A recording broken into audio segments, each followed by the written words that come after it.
Friends అందరికీ నమస్తే. This is Pawan jobs Adda in Telugu. So మనకి ఇక్కడ సిఆర్పిఎఫ్ నుంచి అయితే ఒక నోటిఫికేషన్ అయితే వచ్చిందండి. దీనికి మేల్ అదేవిధంగా ఫీమేల్ ఇద్దరు కూడా అప్లై చేసుకోవచ్చు.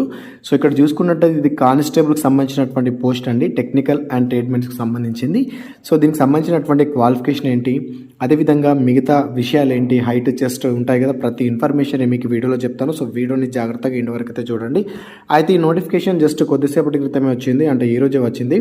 సో అయితే దీనికి సంబంధించినటువంటి అప్లికేషన్ డేట్స్ కనుక చూసుకున్నట్లయితే ఫస్ట్ ఆఫ్ ఆల్ మీకు వాటి గురించి అయితే క్లారిటీ ఇస్తాను. సో జాగ్రత్తగా అయితే చూడండి. ముందుగా డేట్స్ గురించి చూసుకున్నట్లయితే దీనికి అప్లికేషన్ వచ్చేసి ఫస్ట్ అంటే ఆన్లైన్ అప్లికేషన్ స్టార్టింగ్ డేట్ వచ్చేసి 27 మార్చి నుంచి అయితే మీకు స్టార్ట్ అవుతుంది. అంటే ఈ మంత్లో 27 నుంచి అయితే మీకు అప్లికేషన్ అయితే స్టార్ట్ అవుతుంది. అదేవిధంగా లాస్ట్ డేట్ కనుక చూసుకున్నట్టయితే 25 ఏప్రిల్ వరకు అయితే మీరు అప్లై చేసుకోనికి అవకాశం అయితే ఉంటుంది. ఇక దీనికి ఎగ్జామ్ వచ్చేసి కూడా మీకు ఆన్లైన్లో ఉంటుంది, అంటే సిబిటీ ఉంటుంది అన్నమాట. ఆఫ్లైన్లో కండక్ట్ అయితే చేయట్లేదు, వీళ్ళు ఇక్కడ క్లియర్గా చెప్పారు కంప్యూటర్ బేస్డ్ టెస్ట్ అని చెప్పేసి. దీనికి సంబంధించినటువంటి అడ్మిట్ కార్డ్స్ వచ్చేసి 20 జూలై అంటే 20 జూన్ నుంచి అయితే మీకు అప్లికేషన్ అయితే స్టార్ట్ అవుతాయి. 20 నుంచి 25 జూన్ వరకు అయితే మీకు అడ్మిట్ కార్డులు డౌన్లోడ్ చేసుకుని ఇక్కడ డేట్స్ అయితే ఉంటాయి. అదేవిధంగా ఎగ్జామ్ డేట్ని కూడా వాళ్ళు మెన్షన్ చేస్తారు. జూలై 1 నుండి 13 డేట్ వరకు అయితే ఎగ్జామ్ అయితే కండక్ట్ చేస్తామని చెప్తున్నారు. అంటే ఇది టెంటేటివ్ అన్నమాట.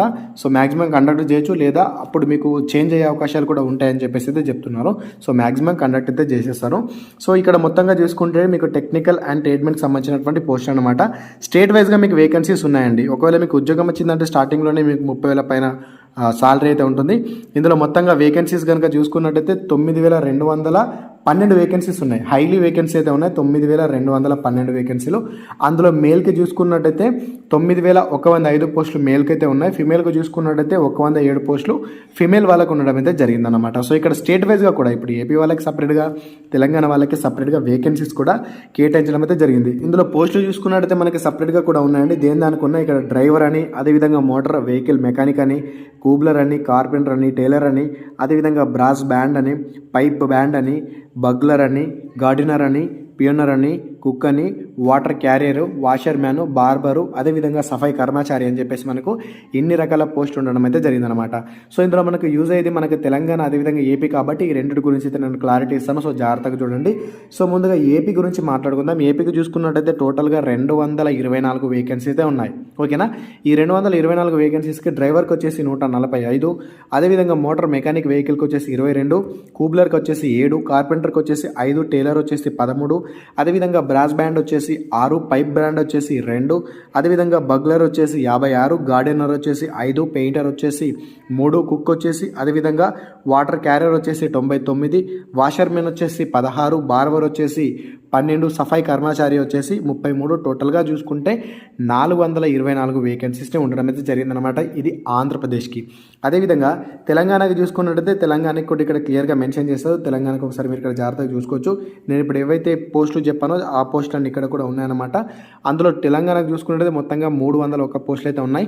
మరి ఏ పోస్టుకి ఎన్ని వేకెన్సీస్ ఉన్నాయని చెప్పేసి మీరు ఇక్కడ జాగ్రత్తగా ఒకసారి స్క్రీన్ షాట్ తీసుకున్నట్టు జాగ్రత్తగా చూడండి.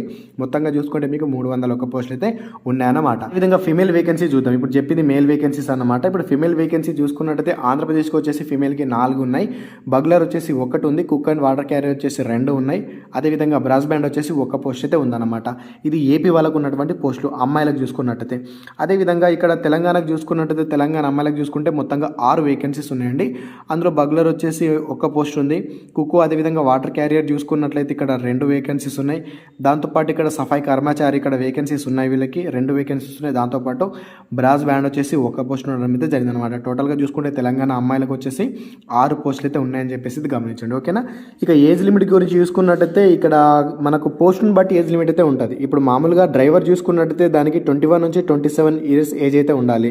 అదేవిధంగా ఎస్సీ ఎస్టీ వాళ్ళకి 5 సంవత్సరాలు, ఓబీసీ వాళ్ళకు ఎక్స్ట్రా 3 సంవత్సరాలు ఉంటుంది, అది వేరు. అదేవిధంగా మిగతా కానిస్టేబుల్స్ ఏవైతే ఉన్నాయో కూబ్లర్ అని అదేవిధంగా మిగతా పోస్టులు చాలా ఉన్నాయి కదా. సో వాటికి ఏజ్ లిమిట్ వచ్చేసి 18 నుండి 23 సంవత్సరాల వరకు ఏజ్ ఉన్న వాళ్ళందరూ అప్లై అయితే చేసుకోవచ్చు. ఎస్సీ ఎస్టీ వాళ్ళకైతే +5 సంవత్సరాలు అంటే 18 నుంచి 28 సంవత్సరాల వరకు ఉన్న వాళ్ళైతే అప్లై అయితే చేసుకోవచ్చు. అదేవిధంగా బీసీ వాళ్ళకి చూసుకున్నట్టయితే 18 to 26 ఇయర్స్ ఉన్న వాళ్ళందరూ కూడా అప్లై చేసుకోనికి అవకాశం అయితే ఉంటుందన్నమాట. సో ఇదొక విషయం అయితే గమనించండి. ఇక నెక్స్ట్ చూసుకున్నట్లయితే క్వాలిఫికేషన్ గురించి అండి. ఇక్కడ క్వాలిఫికేషన్ గురించి అయితే మీకు జాగ్రత్తగా చెప్తాను. సో క్వాలిఫికేషన్ జాగ్రత్తగా చూడండి, ఓకేనా. సో ఇక్కడ చూసుకున్నట్లయితే educational qualification first of all driver అండి. ఏదైతే డ్రైవర్ ఉందో దానికి 10వ తరగతి పాస్ అయి ఉండాలి. దాంతోపాటు టెక్నికల్ క్వాలిఫికేషన్ వచ్చేసి క్లియర్గా చెప్పారు. ఇక్కడ మీరు తెలిసిందే కదా, టెక్నికల్ అండ్ ట్రీట్మెంట్కి సంబంధించినటువంటి పోస్టులు ఇవి, ఓకేనా. సో దానికి సపరేట్గా ఉంటుంది కాబట్టి ఇక్కడ మనకు టెక్నికల్ క్వాలిఫికేషన్ కూడా మోస్ట్ ఇంపార్టెంట్ అని చెప్పేసి అయితే గమనించాలా. ఇక మరి దీనికి టెక్నికల్ సర్టిఫికేట్ ఏంటంటే హెవీ డ్రైవింగ్ లైసెన్స్ అయితే ఉండాలి. అదేవిధంగా ఇక్కడ డ్రైవింగ్ టెస్ట్ అని చెప్పేసి ఉంటుంది. ఆ డ్రైవింగ్ టెస్ట్ అయితే మీరు కంపల్సరీ క్వాలిఫై అవ్వాలి అని చెప్పేసి అడుగుతున్నారు. ఇక్కడ ఎటువంటి ఎక్స్పీరియన్స్ అయితే అడగట్లేదు. వీళ్ళు ఏంటంటే హెవీ డ్రైవింగ్ లైసెన్స్ అయితే ఉండాలి, అది కూడా ట్రాన్స్పోర్ట్ వెహికల్ డ్రైవింగ్ లైసెన్స్ అని చెప్పేసి అంటున్నారు. ఇదే క్వశ్చన్ అయితే గమనించండి. ఎవరికైతే హెవీ లైసెన్స్ ఉంటుందో వాళ్ళందరిది ట్రాన్స్పోర్ట్ ఉంటుంది కాబట్టి ఏం కాదు. సో హెవీ డ్రైవింగ్ లైసెన్స్ ఉన్న వాళ్ళు మాత్రం ఈ యొక్క డ్రైవర్ పోస్ట్కి అప్లై చేసుకోవచ్చు. మీరు 10వ తరగతి పాస్ అయ్యి ఉండాలి. అదేవిధంగా ఇక్కడ మెకానిక్ మోటార్ వెహికల్ అని చెప్పేసి ఒక పోస్ట్ ఉంది కదా, దానికి కూడా ఇలా ఇంటర్ పాస్ అయి ఉండాలి. ఒకవేళ 10th కాకపోయినా ఇంటర్ పాస్ ఉన్నా కూడా మీరు అప్లై అయితే చేసుకోవచ్చు. ఇంటర్ లేకపోయినా 10th ఉన్నా కూడా అప్లై అయితే చేసుకోవచ్చు. కాకపోతే ఇక్కడ 2 years ITI సర్టిఫికేట్ అయితే కంపల్సరీ తడుతున్నారు. అది కూడా మెకానిక్ మోటార్ వెహికల్ అని చెప్పేసి ఉంటుంది కదా కోర్సు, అది చేసిన వాళ్ళు మాత్రమే దీనికైతే అప్లై అయితే చేసుకోవచ్చు. ఇక మిగతా పోస్టులు ఏవైతే ఉన్నాయో మనకు సంబంధించిన పోస్టులు ఉన్నాయి కదా, సో మిగతా పోస్టులు ఏవైతే ఉన్నాయో వాటికి క్వాలిఫికేషన్ చూసుకున్నట్టయితే 10వ తరగతి పాస్ అయి ఉండాలి. ఈ విషయం జాగ్రత్తగా పాయింట్అవుట్ చేసుకోండి. ఇక్కడ 10th క్లాస్ పాస్ అయి ఉండాలి. 10th క్లాస్తో పాటు ఇక్కడ టెక్నికల్ క్వాలిఫికేషన్ అని చెప్పేసి ఇచ్చారు. ఏంటి అంటే must be proficient and worked in respective trades అని చెప్పేసి ఇచ్చారు. ఇక్కడ వీళ్ళు ఏమని చెప్తున్నారంటే మస్ట్ బీ ప్రొఫిషియంట్ అంటే మీరు ఏదైతే ట్రేడ్లో అప్లై చేస్తున్నారో అందులో మీరు ఉత్తీర్ణులై ఉండాలి. ఖచ్చితంగా మీరు అందులో ఉత్తీర్ణులై ఉండాలి. అదేవిధంగా వర్క్ చేసిందై ఉండాలి మీకు ఆ ట్రేడ్ అని చెప్పేసి అడుగుతున్నారు. కాబట్టి ఇక్కడ ఎక్స్పీరియన్స్ సర్టిఫికేట్ అని చెప్పేసి మస్ట్ అని చెప్పేసి అర్థమవుతుంది. కాబట్టి వీళ్ళు ఇక్కడ ఏమని చెప్తున్నారంటే ఇక్కడ ఎక్స్పీరియన్స్ సర్టిఫికేట్ కంపల్సరీ కావాలి అని చెప్పేసి ఇవ్వలేదు, బట్ ఇక్కడ మస్ట్ బీ రెస్పెక్టివ్ ట్రేడ్స్ అని చెప్పేసి ఇచ్చారు. సో మనకు అప్లికేషన్ ప్రాసెస్ స్టార్ట్ అయిన తర్వాత అప్లై చేసేటప్పుడు అక్కడ మనకి ఎక్స్పీరియన్స్ సర్టిఫికేట్ ఆప్షన్ ఉంది అంటే సో ఖచ్చితంగా మీరు ఎక్స్పీరియన్స్ సర్టిఫికేట్ అయితే అప్లోడ్ చేయాల్సి అయితే ఉంటుంది. ఒకవేళ ఎక్స్పీరియన్స్ సర్టిఫికేట్ అవసరము అన్నా కూడా వాళ్ళు ఇక్కడ ఎన్ని సంవత్సరాలు అవసరము, ఎన్ని సంవత్సరాలు తీయాల్సి ఉంటుంది అని చెప్పేసి అయితే వాళ్ళు ఇక్కడ మెన్షన్ అయితే చేయలేరు. సో ఈ రకంగా అయితే ఉంటుంది. ఫర్ ఎగ్జాంపుల్ మన BSF ట్రీట్మెంట్కి సంబంధించినటువంటి పోస్టులకి ఇంతకుముందు అప్లై చేసినప్పుడు వాళ్ళక్కడ క్లియర్గా మెన్షన్ చేశారు మినిమం 2 years ఎక్స్పీరియన్స్ అయితే ఉండాలి అని చెప్పేసి. బట్ వీళ్ళు ఇక్కడ ఏమని చెప్తున్నారంటే టెక్నికల్ క్వాలిఫికేషన్ వచ్చేసి మీకు ఆ ట్రేడ్ తెలిసి ఉండాలి, అదేవిధంగా మీరు ఆ ట్రేడ్లో వర్క్ చేసి ఉండాలి అని చెప్పేసి మాత్రం అడుగుతున్నారు. సో ఏది ఏమైనా నేను అప్లై స్టార్ట్ అయిన తర్వాత మీరు ఒకసారి అక్కడ చెక్ అయితే చేసుకోండి. సో అది చెక్ చేసుకున్న తర్వాత దాని అయితే మనం క్లారిటీ అయితే చెప్పగలం అనమాట. సో వాళ్ళు ఇప్పుడు ప్రజెంట్ చెప్పేది అయితే ఇదొక విషయం అయితే గమనించండి, ఓకేనా. మరి మీరు అడగొచ్చు మరి బ్రో కంపల్సరీ మరి అవసరమా కాదా అని చెప్పేసి అనుకుంటే నాకేమనిపిస్తుంది అంటే వీళ్ళు జస్ట్ ఇక్కడ ఆ ట్రేడ్లో ఉత్తీర్ణులై ఉండాలి, అదేవిధంగా దాని గురించి తెలిసి ఉండాలి అని చెప్పేసి అడుగుతున్నారు. కాబట్టి సో ఎటువంటి టెక్నికల్ సర్టిఫికేట్ తోటి అవసరం లేదు. అదేవిధంగా మీకు ట్రేడ్ టెస్ట్ ఉంటుంది కదా, ట్రేడ్ టెస్ట్ టైంలో మీకు దానికి సంబంధించినటువంటి ట్రేడ్ టెస్టే ఉంటుంది అని చెప్పేసి నేను అనుకుంటున్నాను. సో కేవలం 10వ తరగతి పాస్ ఉంటే సరిపోతుంది. అదేవిధంగా టెక్నికల్ సర్టిఫికేట్ లేకపోయినా ఇబ్బంది లేదు. బట్ మీకు అక్కడ టెక్నికల్ సంబంధించినటువంటి ట్రేడ్ టెస్ట్ అయితే ఉంటుంది కదా, అదైతే మీరు క్వాలిఫై అవ్వాల్సి ఉంటుంది అని చెప్పేసి నేను అనుకుంటున్నాను. సో మనకు అప్లికేషన్ ప్రాసెస్ స్టార్ట్ అయిన తర్వాత ఇంకా క్లారిటీ అయితే వస్తుంది. సో మాక్సిమం అంతే ఉంటుంది, టెన్షన్ ఏం పడకండి, ఓకేనా. ఒకవేళ ట్రేడ్ సర్టిఫికేట్ అవసరం ఉన్నది అంటే కనుక మీరు ఏ విధంగా ట్రేడ్ సర్టిఫికేట్ తీసుకోవాల్సి ఉంటుంది అని చెప్పేసి నేను BSF నోటిఫికేషన్ టైంలో నేను అప్పుడు చాలా వీడియో చేశాను, ఏ విధంగా తీసుకోవాలి ఏంటని చెప్పేసి. మీరు అట్లా తీసుకున్నా కూడా ఇబ్బంది ఏం లేదన్నమాట. సో ఏదేమైనప్పటికీ కొంచెం వెయిట్ చేయండి. అప్లికేషన్ ప్రాసెస్ స్టార్ట్ అయిన వరకు, అప్లికేషన్ స్టార్ట్ అయిన తర్వాత మీకు అందులో అటువంటి ఆప్షన్ వస్తే అప్పుడు మీరు ఆ ప్రొసీజర్ని ఫాలో అయితే అవ్వండి, ఓకేనా. 1 dayలో అయిపోయే ప్రాసెస్, అది పెద్ద కష్టపడాల్సిన అవసరం ఏమి ఉండదు. అదేవిధంగా ఇక్కడ నెక్స్ట్ చూసుకున్నట్టయితే మీరు ఇక్కడ చూడండి ప్యూనర్ వింగ్, అదేవిధంగా సిటీ మసూన్ అని చెప్పేసి, ప్లంబర్ అని చెప్పేసి, ఎలక్ట్రీషియన్ అని చెప్పేసి కనిపిస్తుంది కదా.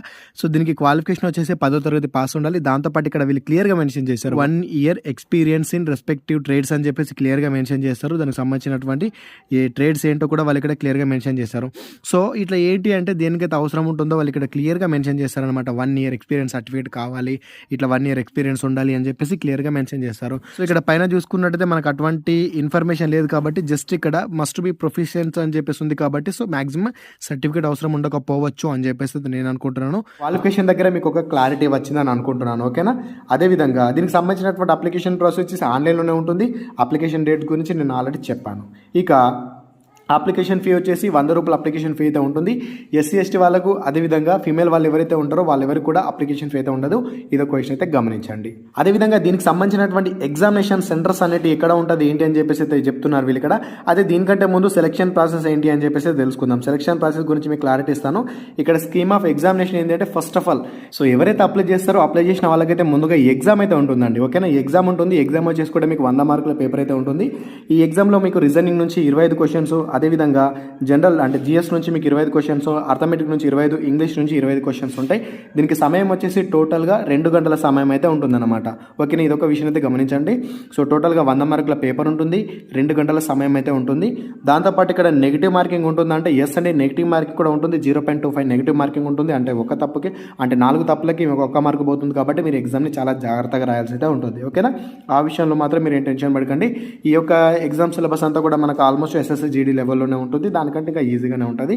సో రీజనింగ్కి సంబంధించినటువంటి సబ్జెక్టులు ఏంటి, జిఎస్ సంబంధించినటువంటి సబ్జెక్టులు ఏంటి, అదేవిధంగా ఎలిమెంటరీ మ్యాథమెటిక్స్ నుంచి సబ్జెక్టులు ఏంటి, అది వెళ్ళి ఇక్కడ సిలబస్ని క్లియర్గా మెన్షన్ చేస్తారు. మీరు ఒకసారి జాగ్రత్తగా చూసుకోండి. ఓకేనా, దాని తర్వాత నెక్స్ట్ చూసుకున్నట్లయితే ఫిజికల్ స్టాండర్డ్ టెస్ట్. సో ఇది అయిపోయిన తర్వాత ఏముంటుందంటే మీకు ట్రేడ్ టెస్ట్ ఉంటుంది, అదేవిధంగా ఫిజికల్ టెస్ట్ ఉంటుంది. ఈ ట్రేడ్ టెస్ట్ ఎవరైతే క్వాలిఫై అవుతారో వాళ్ళకి అక్కడ ఫిజికల్ టెస్ట్ని కూడా కండక్ట్ అయితే చేస్తారు. అది ఒకేసారి కండక్ట్ చేయొచ్చు, లేకపోతే కొంచెం లేట్ కూడా అయ్యే అవకాశం అయితే ఉంటుంది. సో ఇదొక విషయం అయితే గమనించండి. సో ఇక్కడ హైట్ గురించి మాట్లాడుకుందాం. ఫస్ట్ ఆఫ్ ఆల్ హైట్ వచ్చేసి మేల్ వాళ్ళైతే 170 సెంటీమీటర్స్ ఉండాలి, ఫీమేల్ వాళ్ళైతే 157 సెంటీమీటర్స్ అయితే ఉండాలి. ఇదొక విషయం అయితే గమనించండి. మేల్ వాళ్ళు 170, ఫీమేల్ వాళ్ళు వచ్చేసి 157 సెంటీమీటర్స్ హైట్ అయితే ఉండాలి. ఇది మస్ట్గా. ఇక్కడ ఎవరైతే ఎస్టీ వాళ్ళు ఉంటుందో ఎస్టీ వాళ్ళకైతే తక్కువ అయితే ఉంటుంది. ఎస్టీ వాళ్ళకి వచ్చేసి 162.5 సెంటీమీటర్స్ ఉండాలి మేల్ వాళ్ళకి, ఫీమేల్ వాళ్ళకి వచ్చేసి 150 సెంటీమీటర్స్ ఉన్నా కూడా సరిపోతుంది అనమాట. ఇక ఎస్టీ కానీ బీసీ కానీ ఎవరైనా కానివ్వండి అందరికీ 170 అయితే ఉంటుంది హైట్, ఫీమేల్ వాళ్ళకు కూడా 157 ఉంటుంది. కేవలం ఎస్టీ వాళ్ళు ఎవరైతే ఉంటారో ఎస్టీ వాళ్ళకు మాత్రమే హైట్లో మినహాయింపు అయితే ఉంటుంది. ఓకే, ఇది ఒక విషయం అయితే గమనించండి. ఇక చెస్ట్ వచ్చేసి మీకు 80 సెంటీమీటర్స్ ఉండాలి, గాలి పీల్చుకున్నప్పుడు 5 సెంటీమీటర్లు అయితే పెరగాలి. అదేవిధంగా ఎస్టీ వాళ్ళు ఎవరైతే ఉంటారో 76 ఉండాలి, గాలి పీల్చుకుంటే 5 అయితే పెరగాలి. సో ఇక్కడ చెస్ట్ అని చెప్పేసి ఫీమేల్ వాళ్ళకైతే ఏముండదు, మేల్ వాళ్ళకే ఉంటుంది.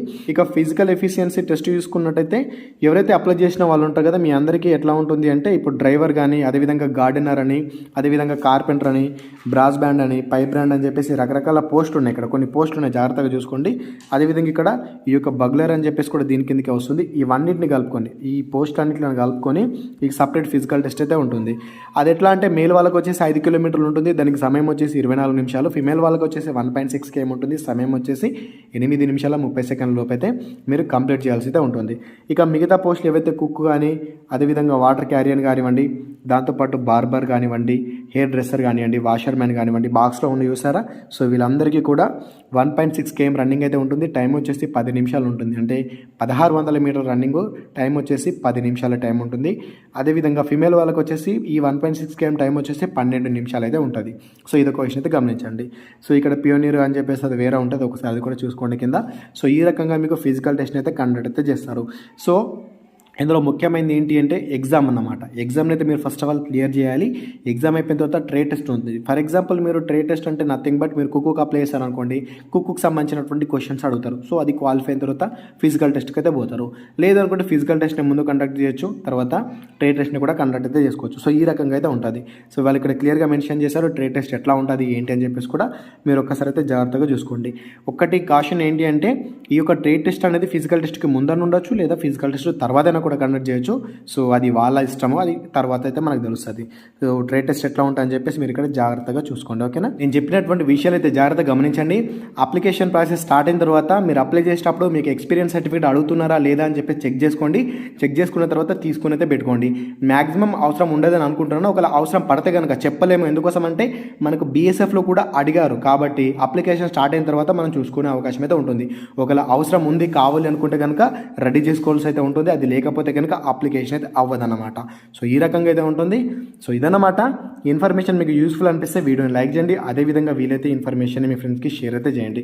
అదేవిధంగా దీనికి సంబంధించినటువంటి ఈ యొక్క అఫీషియల్ నోటిఫికేషన్ ఉంది కదా, దీని కింద డిస్క్రిప్షన్లో పెడతాను, మీరు అక్కడికి వెళ్ళేసి అయితే చూసుకోండి. సో ప్రిపేర్ అవ్వండి, కొంచెం మంచిగా ఎగ్జామ్ అయితే రాయండి, ఉద్యోగాన్ని కొట్టే ప్రయత్నం చేయండి. ఇన్ని వేకెన్సీస్ మనకు మళ్ళీ రావు కాబట్టి సో ఈ యొక్క అవకాశం అయితే సద్వినియోగం అయితే చేసుకోండి. ఎవరైతే అక్కడ ఫిజికల్లో కంప్లీట్ అయిపోయిన తర్వాత వాళ్ళందరికీ తర్వాత మెడికల్ కూడా చేసేస్తారు. మెడికల్ చేసేసిన తర్వాత ఫైనల్ లిస్ట్ అయితే రిలీజ్ చేస్తారు. ఉద్యోగం వచ్చిన వాళ్ళకి ఇక్కడ పర్సంటేజ్ చూస్తారు కదా, ఈ పర్సంటేజ్ రూపంలో ఎవరికైతే మార్కులు వస్తే వాళ్ళు క్వాలిఫై అయినట్టు లెక్క. ఎందుకంటే మీకు ఎక్కువ మార్కులు రావాల్సి అయితే ఉంటుంది. వాళ్ళు పెట్టినటువంటి కట్ ఆఫ్కు మీరు రీచ్ అయ్యారంటే మీకు ఉద్యోగం వచ్చినట్టు లెక్క. సో ఇదన్నమాట. ఇంకెలాంటి డౌట్స్ ఉన్నాయి కింద కామెంట్ సెక్షన్లో మాట్లాడుకుందాం. Thanks for watching. అందరికీ ఆల్ ది బెస్ట్. జై భారత్.